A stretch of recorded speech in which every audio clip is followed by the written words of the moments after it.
औज़ु बिल्लाहि मिनश शैतानिर रजीम। बिस्मिल्लाहिर रहमानिर रहीम। ला तक़नतु मिर रहमतिल्लाह।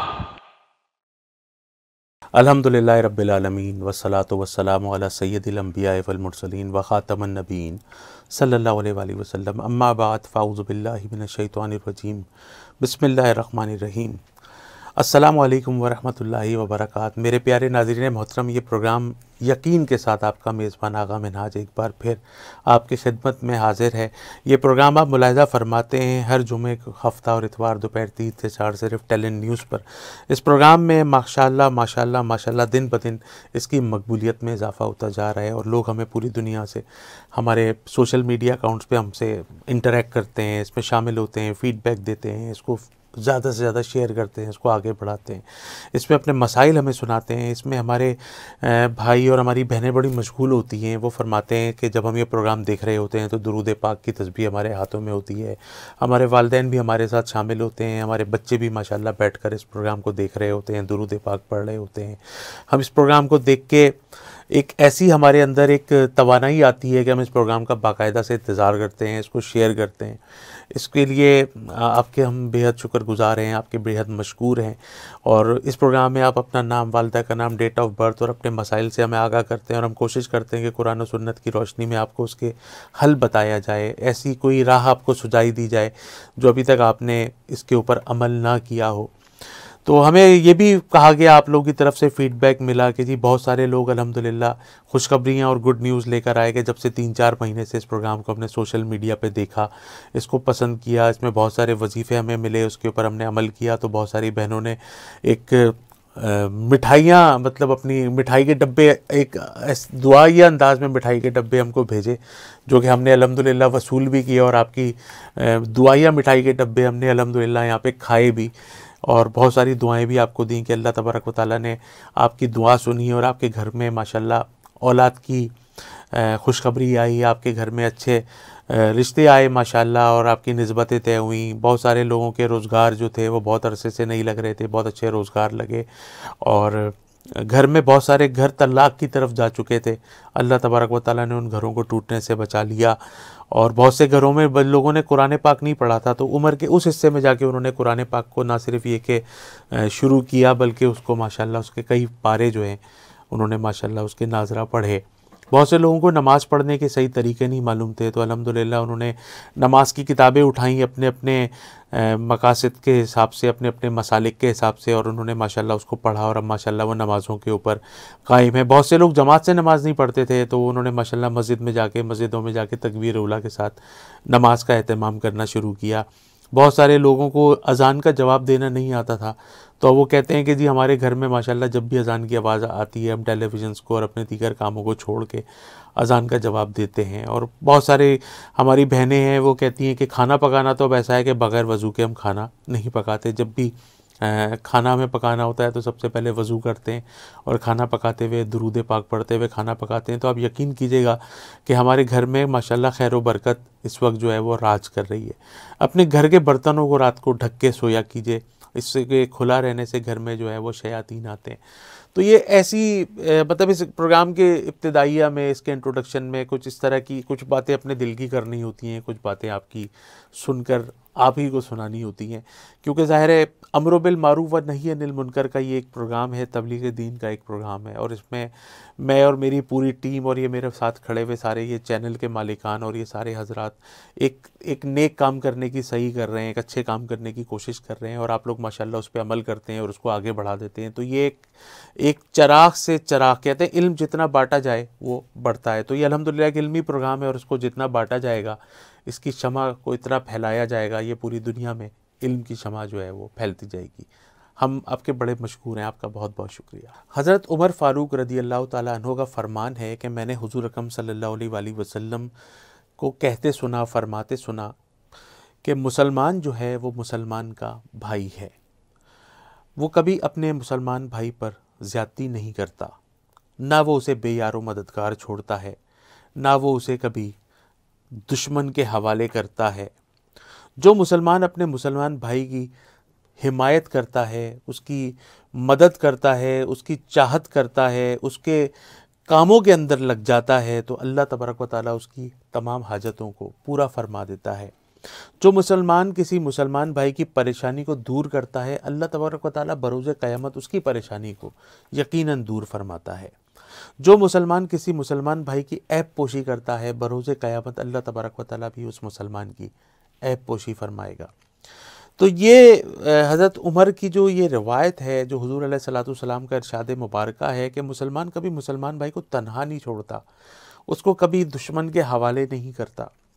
अगर हम किसी मुसलमान भाई की परेशानी को मद्देनज़र रखते हुए उसकी हेल्प आउट करने के लिए निकल जाते हैं तो एक हदीस मुबारका का मफ़हूम के मुताबिक 70,000 फ़रिश्ते उस वक्त तक हमारी मग़फ़िरत की दुआ फरमाते रहते हैं जब तक हम उसके मसले में लगे रहते हैं, वो मसला हल हो या ना हो।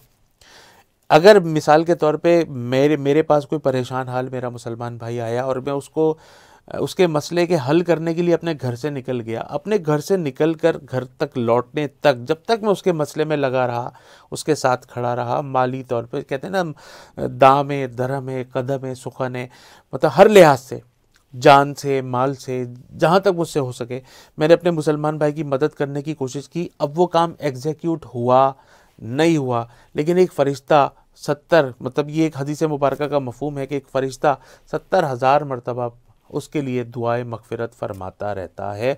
और वो ये ड्यूटी के ऊपर रहता है कि जब तक उसके आप अपने मोमिन भाई के, मुसलमान भाई के लिए लगे रहेंगे, वो आपके लिए दुआए मग़फ़िरत करता रहेगा। तो प्लीज़ अपने मुसलमान भाई को कभी भी तन्हा मत छोड़िए। ये हुकूक अल्लाह तो ऐसा है कि आपने अल्लाह तबारक व तआला चाहे तो माफ़ फरमा दे।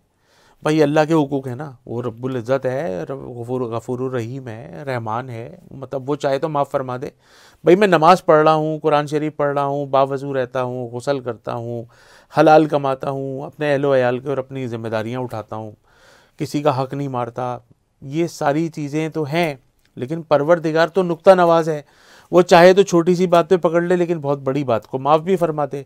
लेकिन जो हमें कहते हैं ना कि दर्द दिल के वास्ते पैदा किया इंसान को, वरना इताअत के लिए कुछ कम न थे कर्रो बियाँ। तो अल्लाह तबारक व तआला की हमें पैदाइश का, हमारी तख्लीक का जो मकसद है ना, वो है दर्द दिल, मतलब एक दूसरे का ख्याल रखना, एक दूसरे की तीमारदारी करना, एक दूसरे की अयादत करना, एक दूसरे के अच्छे बुरे वक्त में खड़े होना, एक दूसरे को सपोर्ट करना। इंसान का मददगार है, मखलूक मखलूक की मोहताज है। तो अल्लाह तबारक व तआला से दुआ है कि अल्लाह हमें किसी मखलूक का मोहताज ना करे। और जब तक ये ज़िंदगी है, हम हुज़ूर अलैहिस्सलातु वस्सलाम की हदीस मुबारका की, इस हदीस मुबारका की मतन के ऊपर अमल करने की कोशिश करें कि हमारी ज़ात से किसी मोमिन मुसलमान का न दिल दुखे, न उसकी दिल आज़ारी हो, बल्कि हम उसकी मदद करें तो अल्लाह हमारी मदद फरमाएगा। और हम अपने मुसलमान भाई की अगर पर्दा पोशी करेंगे तो बरोज़े क़यामत अल्लाह तबारक व तआला हमारे गुनाहों के ऊपर पर्दा डाल देगा। क्योंकि देखिए, गुनाहगार तो हर शख्स है, लेकिन हमारे यहाँ एक आजकल ये जो मोबाइल टेलीफोन होते हैं ना, इन गैजेट्स के ऊपर, इन सोशल मीडिया के ऊपर आजकल हम सारा दिन एक ही काम कर रहे होते हैं कि दूसरों के पर्दे चेक कर रहे होते हैं, दूसरों की ऐप खोल रहे होते हैं। अगर अल्लाह तबारक व तआला ने हमें हमारे ऐप खोलने शुरू कर दी तो सोचें क्या होगा।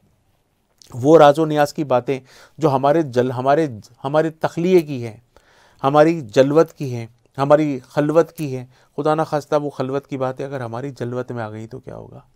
हमारी वो छुपे हुए असाइनमेंट्स अगर खुदा ना खास्ता मंजर आम पर आ गए, फेसबुक पर आ गए, व्हाट्सएप के ऊपर आ गए, ट्विटर के ऊपर आ गए, इंस्टाग्राम पे आ गए, टिकटॉक पे आ गए तो क्या होगा। सोचिए इस बात के बारे में कि आप अपने मुसलमान भाई की ऐबों के ऊपर पर्दा डालिए। अल्लाह तबारक व तआला सत्तारुल अयूब है, बरोज़े क़यामत भी और यहाँ पे भी आपके अयूब के ऊपर, तमाम ऐब के ऊपर पर्दा डालेगा। और एक इसी बात के तनाजुर में एक अच्छी बात करने की एक और कोशिश करता हूँ कि ये करम भी कम है क्या हम पे तेरा रब्बे करीम, के बरहना पैदा हुए और मलबूस दफनाए गए। तो इस बात को ज़रा सोचिए कि ये अल्लाह तबारक व तआला का करम ही है कि हम पैदा होते हैं तो हमारे जिस्म के ऊपर लिबास नहीं होता, लेकिन जब अब इस दुनिया से जा रहे होते हैं तो हमारे ऊपर कफन होता है। और ये अल्लाह तबारक व तआला का हमारे ऊपर बहुत बड़ा एहसान है। एक शख्स ज़िक्र इलाही के अंदर बड़ा मशगूल रहा करता था, उसको बड़ा मज़ा आता था ज़िक्र इलाही में। हर वक्त उसकी ज़बान जो थी वो अल्लाह के ज़िक्र में भीगी रहती थी, तर रहती थी। एक दफ़ा शैतान ने आकर उसको वरगला दिया।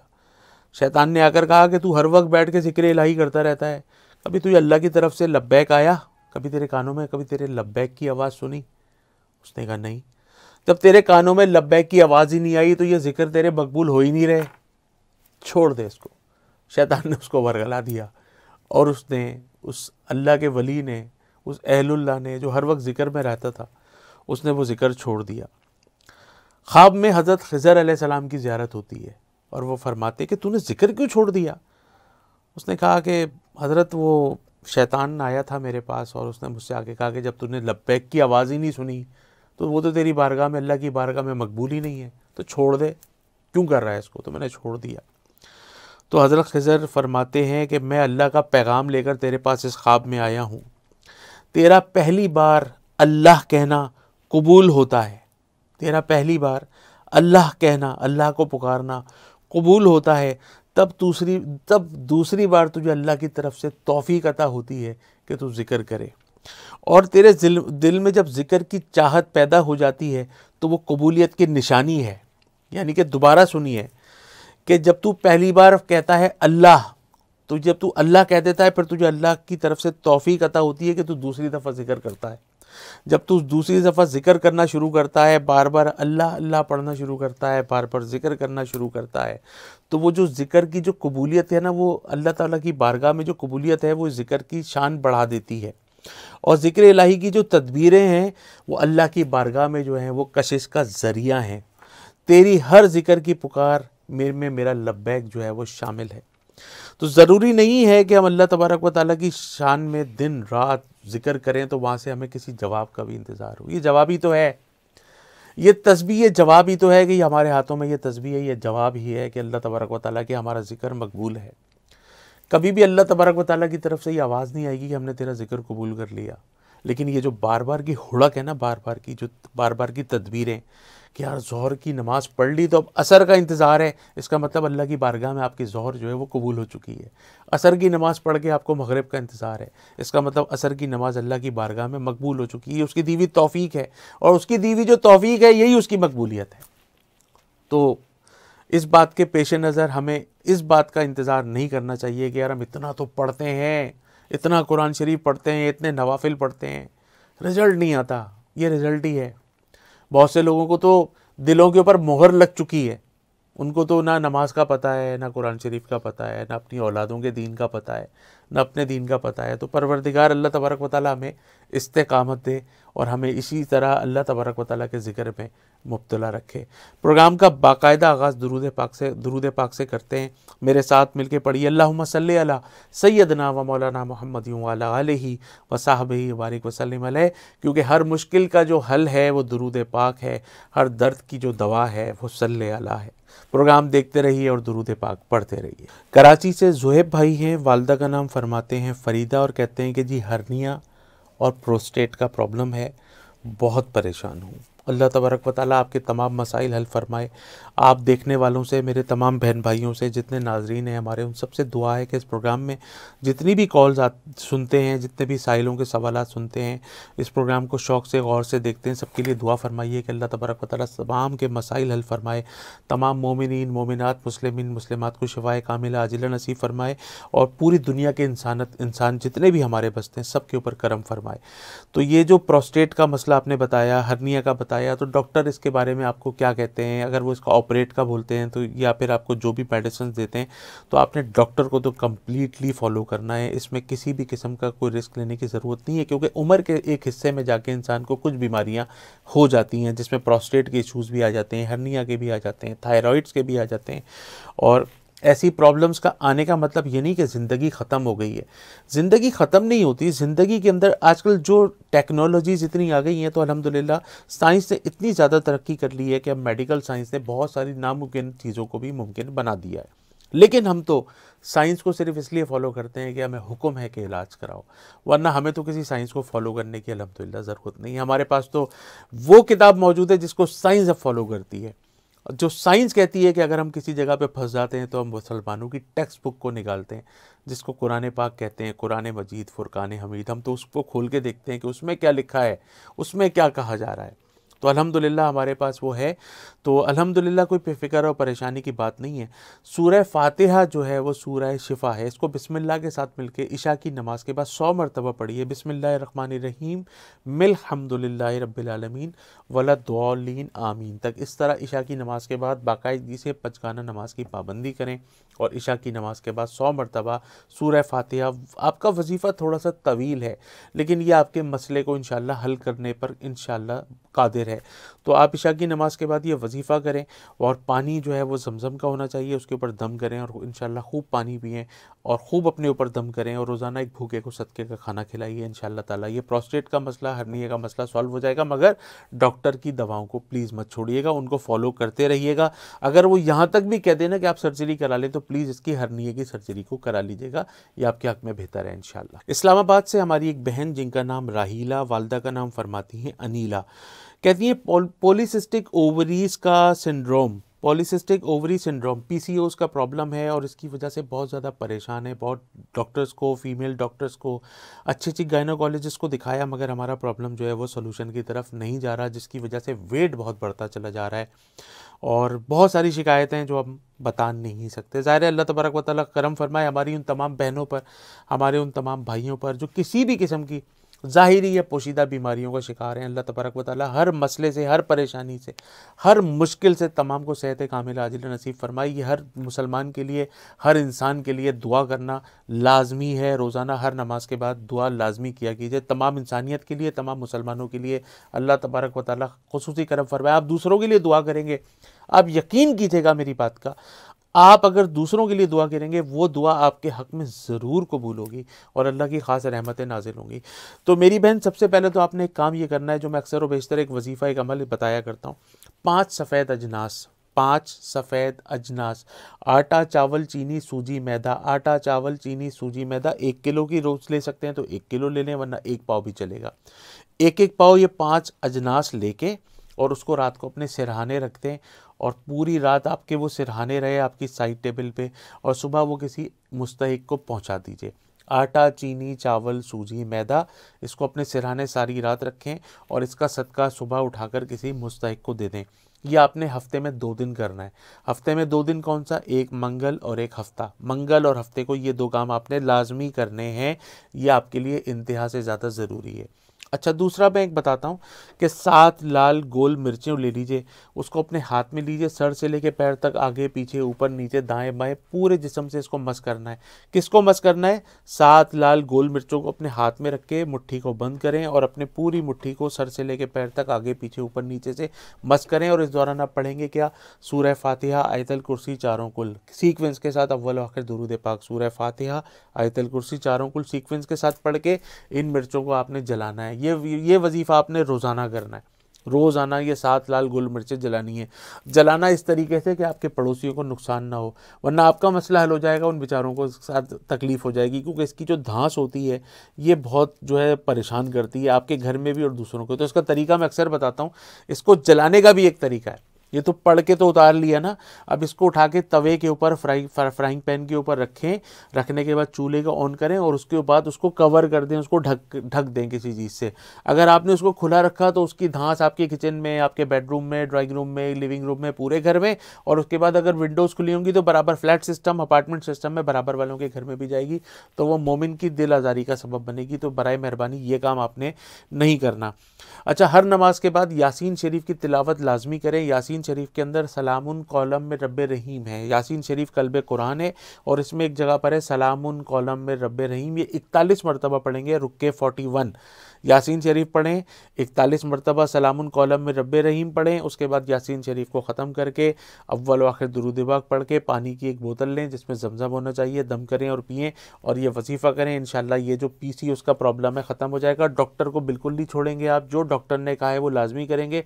डॉक्टर की दवाओं के साथ ये वजीफ़ा करें, इंशाल्लाह आप बिल्कुल ठीक हो जाएंगे। दुबई से हमारी बहन जिनका नाम नीलम है, वालदा का नाम है कौसर बानू, और वो कहती हैं कि जी मैं बहुत अरसे रिश्तों के इंतज़ार में हूँ और 2-3 जगह पे इनकी बात ख़त्म भी हुई है बन के कुछ इस तरह ख़त्म हुई कि जहाँ पे चाहती थी वहाँ पे हुआ नहीं। उसके बाद जब वहाँ पर बात बन गई, शादी की मामलात भी तय हो गए और उसके बाद वो लोग बैक हो गए। उसके बाद एक कहीं और इनकी मंगनी हुई, वो बात भी इनकी कहीं होकर ख़त्म हो गई। अब ये नाज़रीन हमारे माशरे के अंदर तो ये बहुत बड़ा अलमिया है, किसी मर्द की मंगनी ख़त्म हो जाए तो कहीं भी जगह हो जाती है, उसकी अगर डिवोर्स हो जाए तो उसके लिए रिश्तों की भी कोई कमी नहीं है, बच्चों के लिए भी हो जाए, अगर मर्द के बच्चे हैं और खुदा ना खास्ता उसकी वाइफ की डेथ हो जाती है या डिवोर्स हो जाती है, तब भी हमारी बहुत सारी कुंवारी बहनें दूसरी बीवी बनने को बहुत आराम से तैयार हैं और इसमें कोई कबाहत भी नहीं है और ऐसा होना भी चाहिए। हमारा माशरा, हमारा मज़हब इस्लाम, हमारा दीन इन चीज़ों को किसी भी तरह से किसी भी चीज़ पे कोई भी कतगन नहीं लगाता। लेकिन ये हमारी बहनों के साथ बड़ी प्रॉब्लम हो जाती है। हमारी किसी बहन की मंगनी टूट जाए तो फिर ये मंगनी क्यों टूटी थी, ये क्वेश्चन मार्क, खुदा ना खास्ता उसको डिवोर्स हो जाए तो डबल क्वेश्चन मार्क, एक डिवोर्स की वजह क्या बनी थी। खुदा का वास्ता अपने माशरे में से इन दकियानूसी सोचों को अब हमें 2022 में निकाल देना चाहिए। इंसान है, गलती हो जाती है बाज़ औक़ात। अभी एक मेरे बड़े करीबी जानने वालों की बच्ची को 3 महीने शादी को हुए और उसके बाद उनको जी वो डिवोर्स हो गई। वो डिवोर्स के पीछे वजह जो थी वो बच्ची नहीं थी, वजह जो थी वो उसका शौहर था। वो कुछ मामलात में एलिजिबल नहीं था जिसकी वजह से उस बच्ची का घर ख़राब हो गया। ज़िंदगी में ऐसे कुछ मामलात हो जाते हैं, ज़िंदगी कभी कभी इम्तिहान ले लेती है, अल्लाह तबारक व तआला कभी हमें आजमाइश में मुब्तला फरमा देता है। दोनों सूरतों में सब्र और शुक्र ही करना चाहिए। जो सब्र करते हैं और शुक्र करते हैं वो अल्हम्दुलिल्लाह उनको एग्जिट वेज मिल जाते हैं। मोटरवेज पे चलते चलते आपको एग्जिट वेज मिल जाते हैं, आपको यू टर्न्स भी मिल जाते हैं, लेकिन आपका भरोसा सिर्फ अल्लाह की ज़ात पे होना चाहिए। जिनका भरोसा अल्लाह की ज़ात पर होगा, आप यकीन कीजिएगा आपके साथ कुछ भी नहीं हो सकता, आपके साथ कोई बुराई, कोई परेशानी नहीं हो सकती। अगर आपकी नज़र सिर्फ परवरदिगार पर है तो आपको बहुत सारे एग्जिट वेज मिल जाएंगे। तो इंशाअल्लाह बिल्कुल घबराने की और परेशान होने की ज़रूरत नहीं है। रोज़ाना इशा की नमाज के बाद 100 मरतबा सूरह इखलास पढ़ें, अल्लाह ताला से गिड़गिड़ा के दुआ मांगें और तहज्जुद की पाबंदी करें। जब दुनिया सो रही होती है ना, उस वक्त मेरा रब, पूरी दुनिया जब सो रही होती है तो बड़े कलील लोग जाग रहे होते हैं। जब वो कलील लोग जाग रहे होते हैं और वो उठते हैं फजर से थोड़ी देर पहले, और इस वक्त की सर्दी में ठंडे ठंडे पानी से जब वो वज़ू करते हैं, गीज़र के पानी से वज़ू करते हैं, वज़ू करने के बाद जब वो 2 नफिल तहज्जुद के अदा करते हैं, उसके बाद परवरदिगार की बारगाह से दुआ मांगते हैं और अल्लाह तबारक व तआला को उस वक्त की मांगी हुई दुआएं बड़ी मकबूल होती हैं, क्योंकि वो दी हुई तौफीक भी उसी की होती है। ये तौफीक हमारी नहीं होती, ये कोई काविश कोशिश हमारी नहीं होती, ये उसी का एक ख्याल हमारे जहन में आता है।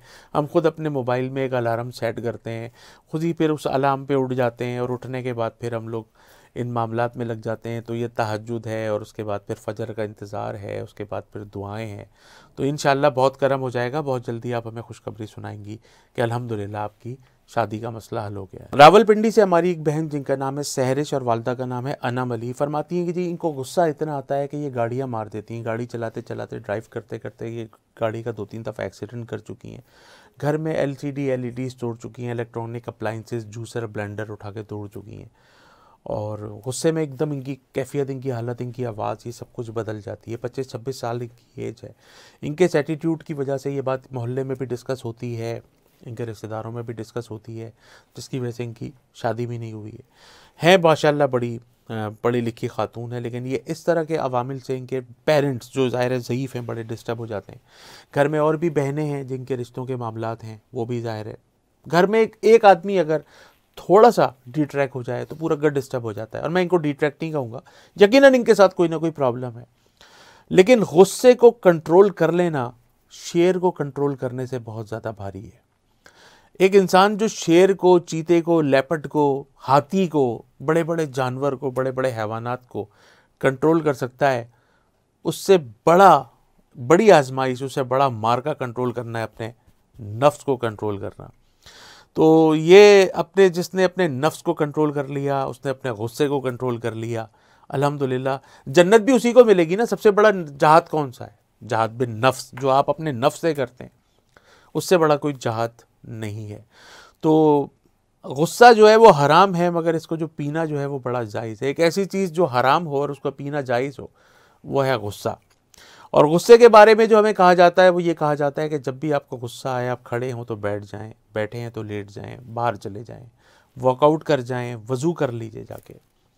तो ये सारी बातें तो इनको बहुत दफ़ा लोगों ने समझाई होंगी और समझी भी होंगी इंशाल्लाह। लेकिन अब जो मैं इनको वजीफ़ा दे रहा हूँ ये आपने लाजमी करना है, और अगर ये ख़ुद करेंगी तो इनको बहुत ज़्यादा फ़ायदा होगा। इनको रोज़ाना इशा की नमाज के बाद 786 786 बिस्मिल्लाहिर्रहमानिर्रहीम बिस्मिल्लाहिर्रहमानिर्रहीम बिस्मिल्लाहिर्रहमानिर्रहीम इनको पढ़ के इनको दम की हवा पानी पिलाएं। इनको कहें कि बावजू रहें। इनको गुस्ल की सही तरबियत बताएं कि गुस्ल किस तरह करना है, गुस्ल का तरीका क्या है, इसके 3 फ़र्ज़ हैं।